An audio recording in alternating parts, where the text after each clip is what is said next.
Bonjour.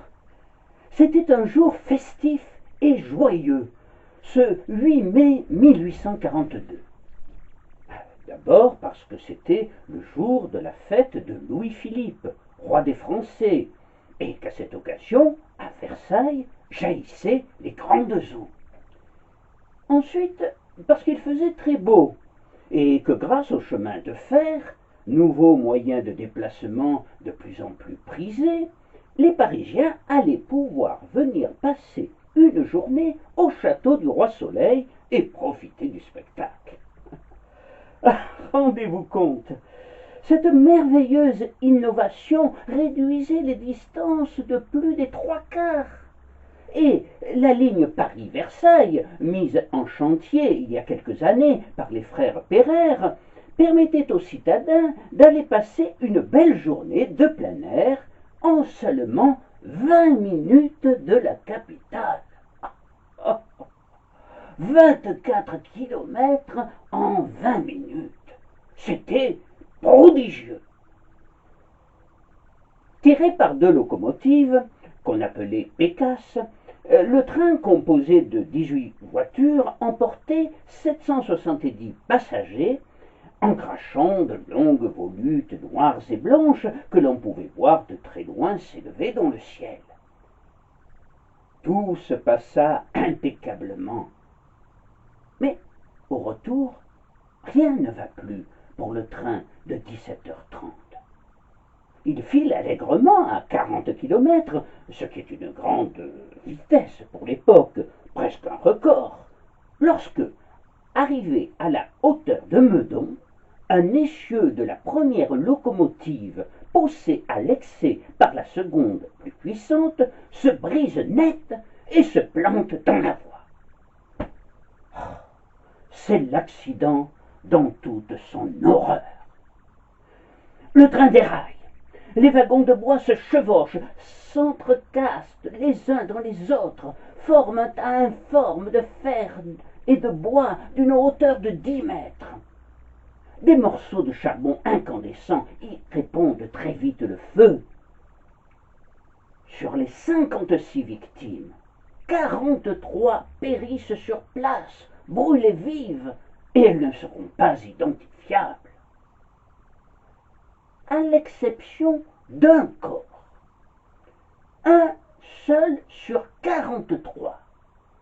Celui d'un homme, peut-être le plus illustre et le plus estimé de l'époque, l'officier de marine Jules Dumont d'Urville, l'un des grands explorateurs des temps modernes, qui permit de faire connaître au monde des territoires de la planète encore méconnus, comme l'Océanie, où il rapporta plus de 3000 espèces de plantes, dont 400 nouvelles et près de 3300 espèces d'insectes, et l'Antarctique, le continent blanc situé autour du pôle Sud.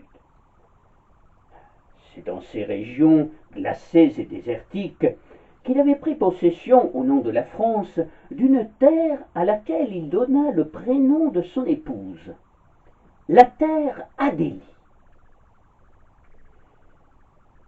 Dumont d'Urville, c'est aussi celui qui retrouva les traces de la Pérouse à Vanikoro, alors que l'explorateur avait disparu corps et biens sur l'Assorbal en 1788.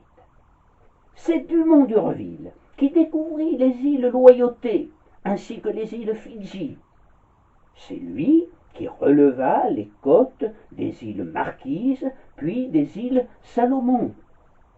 C'est lui, enfin, qui signala à l'ambassadeur français à Constantinople une statue récemment exhumée et dont il perçut aussitôt l'inestimable valeur, la fameuse Vénus de Milo, sculptée en 130 avant Jésus-Christ. Et c'est lui qui est à l'origine de sa présence chez nous au musée du Louvre. Dumont d'Urville est donc une véritable icône pour tous les amateurs de voyages et d'exploration, et bien au-delà pour tous les Français. Et en 1842, à 52 ans, le vaillant navigateur a besoin de souffler un peu. et on le comprend aisément, et surtout de prendre un peu de bon temps auprès de son épouse et de ses enfants. Qui pourrait le lui reprocher? Il jette donc l'ancre parmi les siens à Paris.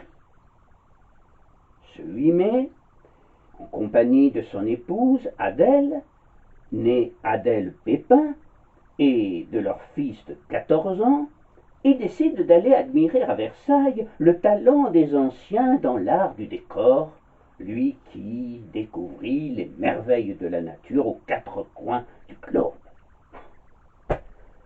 Funeste décision, qui lui fut fatale, ainsi qu'à Adèle et à leur fils. Comment le corps de Dumont d'Urville a-t-il pu être identifié? C'est en raison d'une science nouvelle qui commençait à prendre son essor, la phrénologie, qui est l'étude du caractère d'un individu d'après la forme et les bosses de son crâne. D'où les expressions « avoir la bosse des maths » ou « celui du commerce ». La phrénologie étudiait également les bosses des assassins. On étudia notamment celle du fameux criminel Pierre-François Larsenaire, après son exécution, ainsi que celle d'hommes célèbres de son temps. Ce fut le cas de Dumont d'Urville, et c'est la raison pour laquelle il put être identifié. Cette pratique a été abandonnée de nos jours, mais il faut savoir qu'elle ouvrit la voie à la psychiatrie moderne en ancrant l'esprit dans le corps. Dumont d'Urville sera enterré le 18 mai au cimetière de Montparnasse, en présence d'une foule considérable, au premier rang de laquelle se trouvaient les principaux membres de la Société de géographie et de nombreux savants de l'époque. Malheureuse destinée. Cet homme, qui avait surmonté des périls immenses, partout dans le monde et sur tous les océans, trouva la mort à quelques kilomètres de chez lui et fut la victime du progrès dont il était l'un des plus fervents défenseurs. Même si l'avocat de la compagnie ferroviaire plaidera que la catastrophe était un malheur, mais non un délit, et que la justice exonérera de toute responsabilité pénale les administrateurs et les cadres techniques poursuivis pour homicide par imprudence, ce drame va calmer l'enthousiasme de l'opinion pour le train et au-delà pour le progrès technique. Pendant plusieurs semaines, partout en France, les usagers échaudés boudèrent ce moyen de transport que l'on prétendait pourtant être l'un des plus sûrs. Par ailleurs, beaucoup reprochaient au préfet de police d'avoir prescrit le verrouillage de l'extérieur de chaque compartiment afin que les voyageurs ne descendent pas sur les voies. En réalité, cette décision préfectorale avait été prise pour que les voyous de banlieue, cette racaille dont parle fort bien Eugène Sue dans ses Mystères de Paris, ne se précipitent pas dans le train lors de la grimpée d'une côte pour se déplacer à l'œil, ce qui déplaisait souverainement aux bourgeois voyageant en première classe. Le préfet de police dut faire son mea culpa et signa aussitôt un nouveau décret qui interdisait que les wagons soient désormais fermés de l'extérieur. Cet accident épouvantable est considéré comme la première grande catastrophe ferroviaire survenue en France et l'une des premières dans le monde. Pourtant, on n'arrête pas le progrès. Et le lendemain même du drame, Alphonse de Lamartine, alors député, prononcera ces mots dans un discours vibrant d'émotion. La civilisation est un champ de bataille où beaucoup succombent pour la conquête de tous. Plaignons les victimes, plaignons-nous et marchons!